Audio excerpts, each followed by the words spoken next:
अमीर जमात इस्लामी हाफिज नईमुर रहमान ने कराची में गजा चिल्ड्रन मार्च से खिताब में कहा कि इसराइल को अमेरिका की सपोर्ट हासिल है।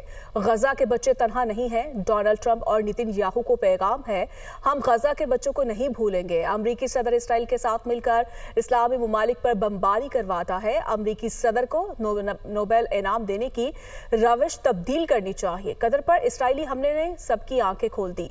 इसराइल ने भारत को मदद फराहम की, लेकिन इसको पाकिस्तान से शिकस्त हुई। के बच्चे तन्हा नहीं हैं। ठीक है कि उनको शहीद किया जा रहा है, ठीक है कि इसराइल दहशतगर्दी कर रहा है, नस्ल कुशी कर रहा है और इसराइल को अमेरिका की सपोर्ट हासिल है कि इस वक्त पूरी दुनिया में अक़वाम मुत्तहिदा एक उज़्व मुअत्तल बन चुकी है। उसकी करारदादों की कोई हैसियत नहीं है। मजहबी बुनियादों पर सहूनी और यहूदी इंसानियत का कत्लेआम कर रहे हैं और इसराइल की यह दहशतगर्दी अमेरिका की दहशतगर्दी है।